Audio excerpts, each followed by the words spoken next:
همدارنګه محمد رسول الله صلی الله علیه وسلم فرمایلی دي لا ترجعوا بعدي کفارا یضرب بعضکم رقاب بعض. ای مسلمانانو زما د وفات څخه وروسته مه کافران کیږئ چې ځینې د ځینې نورو سټونه ووهئ.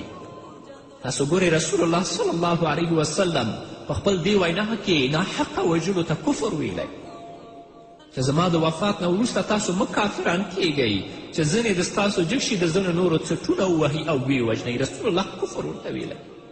نن ورځ تحقیق نشته، پلټنه نشته، هر مسلمان وژل کیږي او هغه په دې پوه نه دی چې په کومې ګناه زه ووژل شوم او قاتل هم د الله نه نه ویریږي.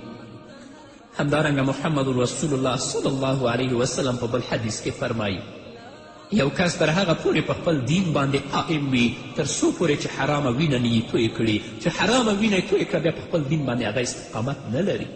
همدارنګه رسول الله صلی الله علیه وسلم فرمایلی اول ما یقضي بین الناس یوم القیامة فی الدماء.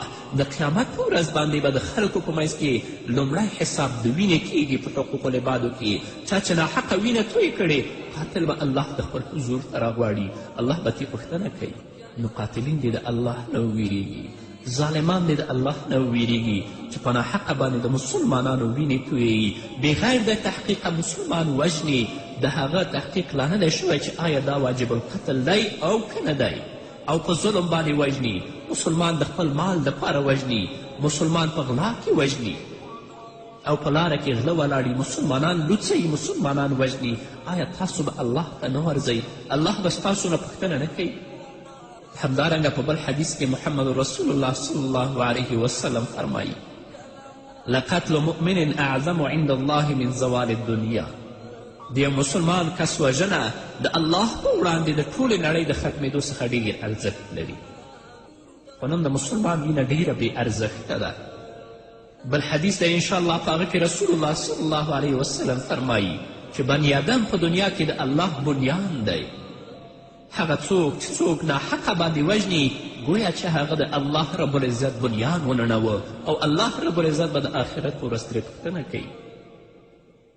نن ورځ خلک په ناحقه وژل کیږي، ښځې په کورونو کې بورې او کونډې شوې، اولادونه یتیمان شول، په ډیرو مشکلاتو، کړاوونو او بدبختیو کې اخته شول. د دې ټولو ګناه د قاتل په سر ده. دا قاتل به الله د خپل په حضور کې دروي او الله به ترې پوښتنه کوي.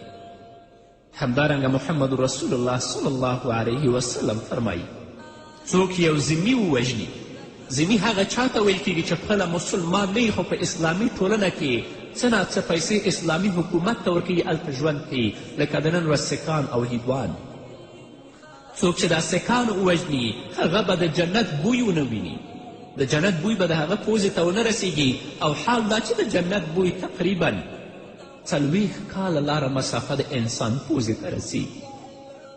نو د یو ذمي یهودي او نصراني چې په اسلامي دولت کې هغه ته امن ورکړی شوی وي د هغه وژل دومره عذاب لري، نو د یو مسلمان وژل به لا څرنګه وي چې مسلمان په ناحقه باندې وژني، د هغه وژل به څنګه وي؟ هغه به د الله په حضور کې نه درېږي. په بل حدیث کې محمد رسول الله صلی الله علیه وسلم فرمایلی من اعان على قتل مسلم بشطر کلمة لقى الله مکتوب بین عینیه آیس من رحمت الله تعالی. رسول الله صلی الله علیه وسلم فرمایلی که چا د یو مؤمن په وژلو کې د نیمې خبرې په اندازه مرسته وکړه، خپله نه ده وژلی، خو قاتل سره په اندازه د نیمې کلمې مرسته وکړه، د قیامت په ورځ به د الله سره په داسې حال کې وګوري چې په تندي به یې لیکل شوي چې د خدای د رحمت څخه ناامیده. د قاتل به څه حال وي؟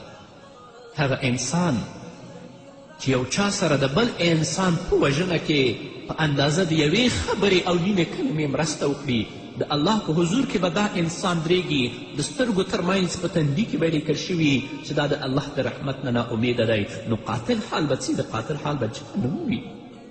او څوک چې چا سره د چا په قتل او په وژنه کې مرسته کوي، لکه څنګه چې ګناه چې الله دې قاتل ته ورکوي، همدارنګه دې مرسته کوونکي ته به الله ورکوي. حضرت معاویه رضی الله تعالی عنه فرمایي چې رسول الله صلی الله علیه وسلم فرمایل كل ذنب عسى الله أن يغفره إلا الرجل يموت كافرا أو الرجل يقتل مؤمنا متعمدا. حضرت معاویه رضی الله تعالی عنه فرمایي چې رسول الله صلی الله علیه وسلم فرمایل الله رب العزت به ټول ګناهونه ډېر زر وبخي.